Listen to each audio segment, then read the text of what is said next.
Dear believer, have you ever stopped to consider why you believe what you believe? Have you ever thought about why you chose the religion you chose?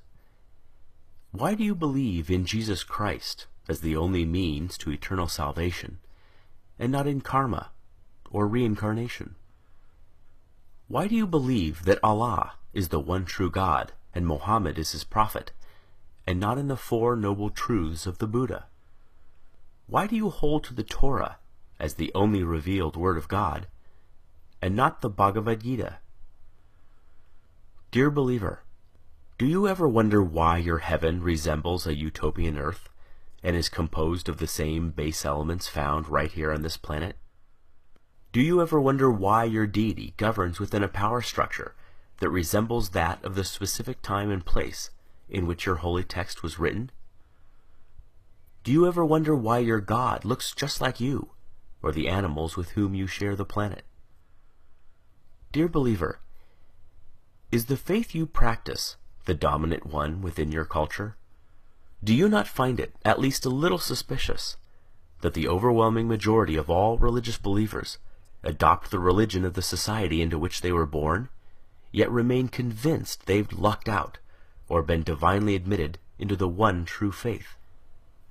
Does it not make you at least somewhat apprehensive that almost every person of faith chooses belief not because of its virtues, supporting evidence, moral codes, or expression of worship, but rather because it was what they were born into?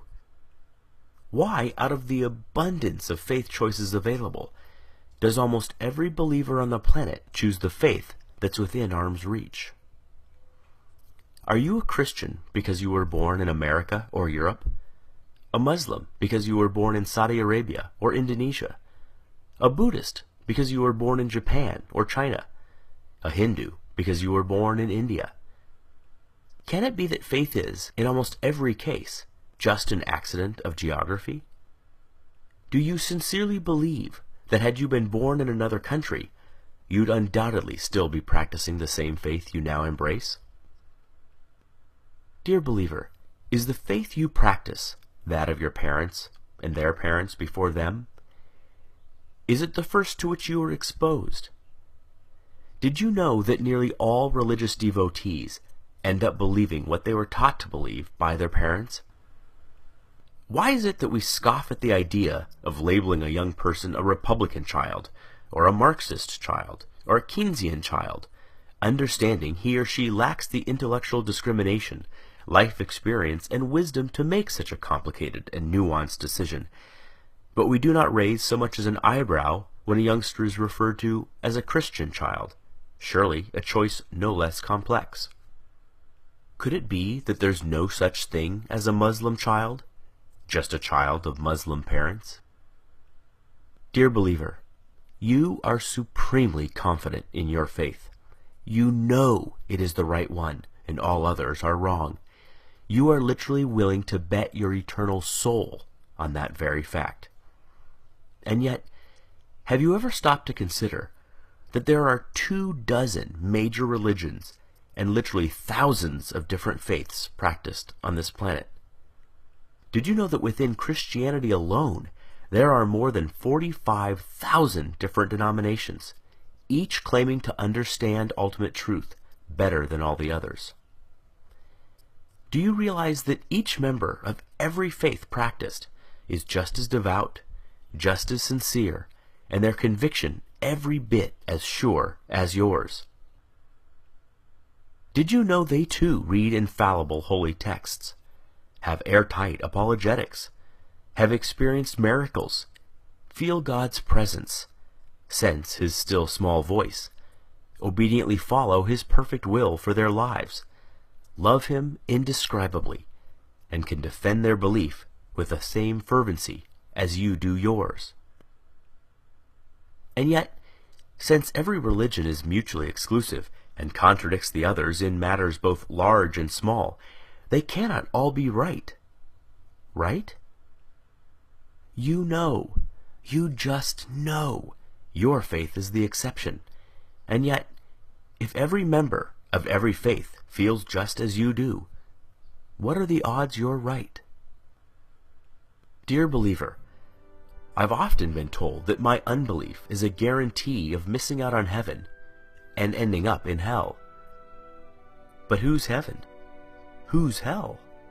I've often been told that I should, just to be safe, accept God. After all, what have I got to lose? But who's God? Given so many options, aren't I more likely to choose incorrectly? Might not I be better off wagering on no God rather than on the wrong God? You put it to me, what if you're wrong? But what if you're wrong? What if, rather than Jehovah, Allah is the one true God, or Shiva, or Wu-Tan, or some god on the other side of the planet you've never even heard of yet? The truth is, you already know what it's like to be an atheist in regards to every other faith but your own. It's clear to you that adherents to other faiths are mistaken, deluded, or deceived, but they think the same of you. The way you view them is exactly the way they view you. Every devout Hindu has embraced his faith for the exact same reasons you have embraced yours. Yet you do not find his reasons compelling, nor do you lose sleep at night, fearing that if you die, you'll wake up in his hell. Given this, is it so hard to see why some of us just take our atheism one God further? Dear believer, I wonder if religions aren't just ancient constructs in which early humans attempted to both explain and control the chaotic world around them. Though irrational in content, their emergence certainly isn't. We do not blame our ancestors for inventing religion. There is no shame whatsoever in stumbling when you are blind, or failing to properly construct a puzzle in the dark. But we no longer live in the dark. Science is ablaze in our world and illuminates our way, dissipating shadows and exposing even the deepest of crevices. We no longer live in the cave. We have crossed the valley, scaled the mountains, and have begun to make out the magnificent vista on the other side. We no longer require comforting stories to make us feel safe or valued. Is it not time that our beliefs match our discoveries? Is it not time that our ideas reflect our new perspective? There is equal, if not greater awe in reality than there is in fantasy. Perhaps it is time to stop telling ourselves that we are the reason the universe was made, that our culture is somehow better than other cultures, that our tribe was chosen over all other tribes. It is time to learn how the universe really is, even if that deflates our conceits, wounds our pride, humbles our point of view, and forces us to admit that we do not have all the answers. Believer, if you honestly value the truth above all things as you claim, as I truly know you do, you must confront these fundamental questions. Far better, Carl Sagan said, to embrace a hard truth than a reassuring fable.